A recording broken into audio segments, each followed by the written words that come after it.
y'all, it's Alyssa here, and today I'm going to be telling you about 4 things I did my freshman year that I wish I hadn't.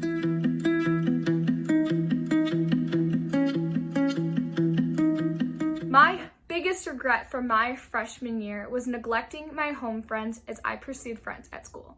Now don't get it twisted, it is super important to make sure you're staying present and plugged in at school and getting a chance to start those new beginnings. However, this doesn't mean you have to totally neglect your friends at home. No, you shouldn't be texting them as you're out and about with your friends at school, giving them minute-by-minute updates. But it is nice to set up a weekly or a bi-weekly call time in which you just check in with each other and you see how you're doing and you're able to advise each other. Because it's true how the song goes, you can't make old friends. These people from home probably know you maybe better than you know yourself. I know I've had the same best friend for over 15 years, and a lot of the times she can call me out on something that I'm not even seeing myself. Not to mention, they're far away and not involved in the situation you are. So they can kind of give that outsider, unbiased perspective and give you wisdom in maybe some situations you're dealing with or how to go about certain things, or maybe even inspire you to try new things at school that they've been getting into. My second regret from my first year was pursuing my social life over my schoolwork. Again, I think it's wildly important to have social life in college. I'm a firm believer in that we're not just here to educate our minds, but we're here to educate our whole beings. You know, we're trying to get plugged into the social sides of life, to pursue our passions, to become well-rounded, independent human beings. But the problem arises when the social work becomes more of a priority than your schoolwork, since you ultimately are here to get a degree. I would find myself, my first year, doing homework in the middle of a huge assignment. Someone would come in and say, hey, you want to go play a board game? I would drop everything to do it. That's how I'm wired. I love social interaction. But when my grades started slipping, that started to become a problem. So my biggest piece of advice when you're pursuing a social life and schoolwork is to try to plan a day that is your free day. I found that this really motivates me to get my work done. If I know Saturdays are my free day, that is my day to hang out with people, I want to get my work done all throughout the week and all on Sunday to make sure I have that Saturday that's free and just available to be in community with people. However, this isn't possible every single week, and that's okay too. I found that I love study sessions with friends. It's not something that everyone can do, but I'm not even talking about talking during the study session, just being in the same room as someone, being productive alongside someone else has really been beneficial for me and has kind of combined this idea of a social life and your schoolwork. In addition to that, walking to class, going to activities, all these things are things you can do with other people. So grab friends whenever you can, go get a meal together. However it is, fit that social interaction into your day. I know for me, it'll boost my mood 200%. So I try to get social interaction every day, even if it's in tiny moments, even if it's in FaceTime calls to friends back home, but making sure that your social life and your school life are a well-balanced part of your life in college. The third mistake that I am guilty of is getting over-involved. So I think this is a big trap that people fall into in college because we continue treating college like it's high school. But frankly, it's not. In college, you have a lot more free time. You probably have classes, not as much as you did in high school.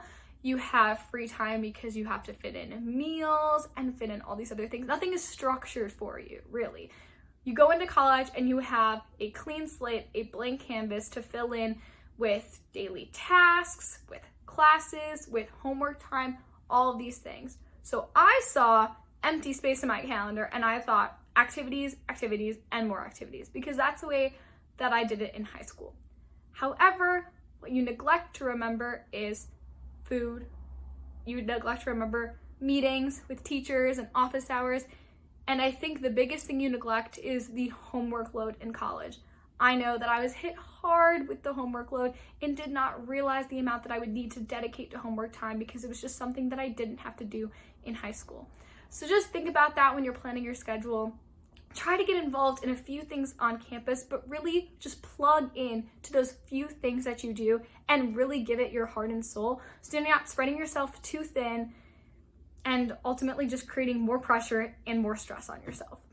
The fourth and final mistake that I made my first year, kind of similar to number 3, but it was studying the same way as I did in high school. Again, I mentioned that the homework load in college has been a lot more than I expected, especially a lot more than what it was in high school.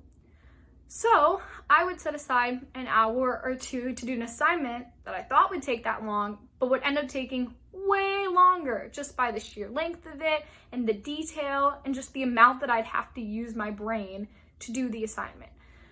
So something that's really helped me in college is, again, getting those study groups, just getting people that you could just be around to do work with, but then also making sure I set aside time that is realistic per my assignments. So oftentimes I'm quick to say that reading will take me a lot faster than it actually does. So setting aside that extra 30 minutes just in case it goes over. Also, taking small breaks. I was the type in high school to just start something and get it all the way done. That is not how you have to do things. You are free to start something, to take a break, to come back to it. I know people have different methods of doing like 25 minutes and then break for 5. Whatever works for you, but really, it's gonna take brain power. A lot of this stuff is concepts that maybe you studied before, but you're going really in depth, or concepts that are completely new to you, and that's okay.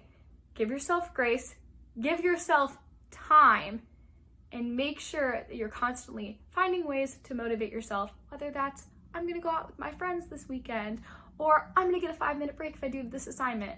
Whatever it is, make sure to stay motivated, stay patient. So those were all the mistakes I made my freshman year. Totally kidding. There were definitely more, but those were the 4 that I thought you would find most helpful. Remember, you are not in this alone. If you're going into your freshman year of college, first of all, congratulations. But second of all, make sure you know you're not alone. You're not struggling alone. There's supposed to be resources for you on campus. So please reach out if you need anything. Feel free to DM us, to drop a comment if you have any more questions. We would be happy to answer them. And yeah, I hope you guys have a great time at college. It's gonna be so super fun. Just remember to stay balanced in every aspect of your life, and remember that it's also a new beginning. It is not gonna be the same as high school, so don't treat it as such. Thank you all so much for watching, and hope to see you again soon. Bye, y'all.